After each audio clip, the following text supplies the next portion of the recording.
Welcome to Week Gen Z. Focused on young adults in the Northwest And their careers in a post-pandemic world. Fancy yourself a successful entrepreneur? we talk to local star entrepreneurs, finding out how they got to where they are. And what they learnt along the way.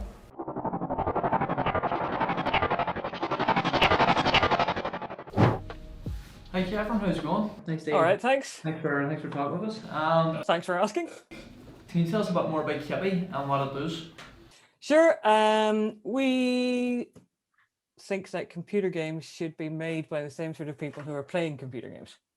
So that means sort of listening to more voices than your traditional computer game maker. So we're working with young people with learning disabilities. We're working with teenage girls around the sort of first year, second year stage to try and make sure more girls stay tuned into tech. And we're just encouraging people to use computer games as like a medium of expressing themselves, of telling their stories, and just trying to make sure we have a real good range of authentic voices. Is that one thing you are focusing on? Because there is a lack of girls who are involved in gaming. Is that something you target at? Yeah, that's a huge issue to us. There's going to be like a massive sort of time bomb for young women and girls now, because they're not studying IT, they're not studying computer science, and all of, well, not all, but a huge amount of the future jobs in Northern Ireland are in things like tech and creative digital resources. So if you think 17% of the students who study like computer science at A level are girls. So that's a huge amount of disparity there. So we're really keen to show girls that maybe their perceptions of what coding is different or out of date, or maybe that there are different ways that you can use technical skills and computer skills, and that we just think it's really important for Derry as a whole that both men and women are capable of filling these jobs that are about to be created, I think. Definitely. And in terms of Kippy's social enterprise structure, can you tell us why you decided to go down that route? Yeah, sure. So the first company I started wasn't a social enterprise. It was just a standard business. It didn't last terribly long, but I found that sort of business environment where profit was put ahead of everything else just wasn't something I could get excited about. It wasn't something I felt comfortable with. It's never been like a motivating force in my life or in my two co-partners' lives. Obviously we want to be able to have a roof above our heads, but there's also the fact that we also have fun lives outside of work, and we don't want to have to spend every hour of every day working to try and make money. So we wanted to do something that was really worthwhile and that we enjoyed doing, and we were just really lucky that we sort of happened across this idea of teaching people to make computer games, because we get to do what we love and we get to really enjoy watching people learn a skill they didn't know that they had. Cool. And what's the best thing about running a social enterprise, and how important is the social aspect and impact to you?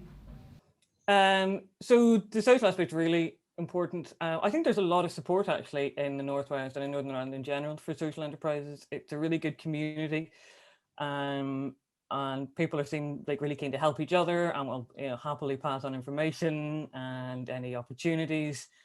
And yeah, like I said in the last question there, the fact that we are doing something worthwhile makes it easier for us to do our job, and makes it easier for us to be passionate about it and work the long hours that sort of running your own business takes.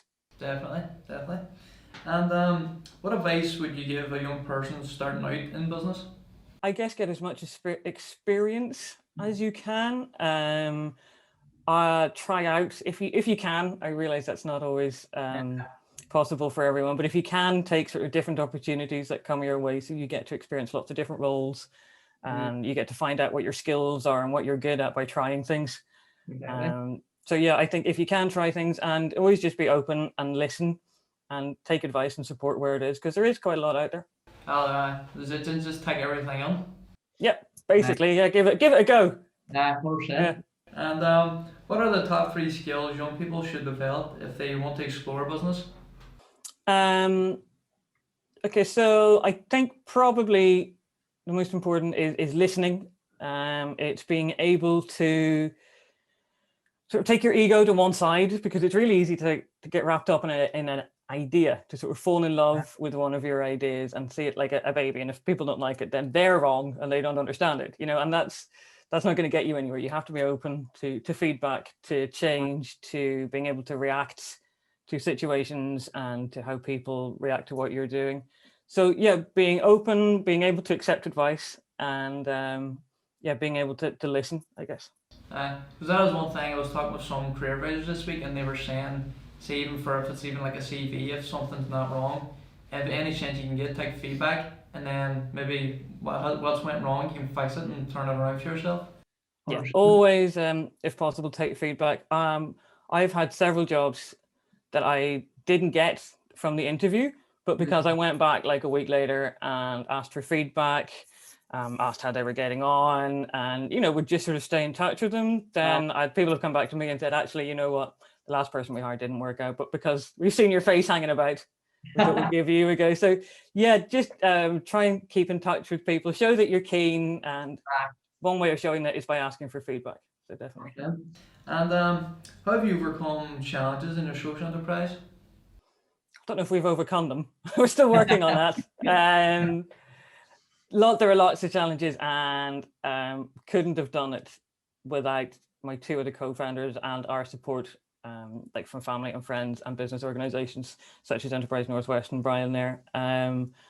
So yeah, knowing that there is help out there, knowing where to look for it, and getting yourself involved in like networking events. I know I'm sure everybody's saying that, and it's not something that I find particularly easy. I don't really like sort of putting myself out there and chatting to folk, but it's one of those things you have to do, and you never know who's going to be able to help, who will say, oh, I know what you should do, or you know, there's a fund that's perfect for that.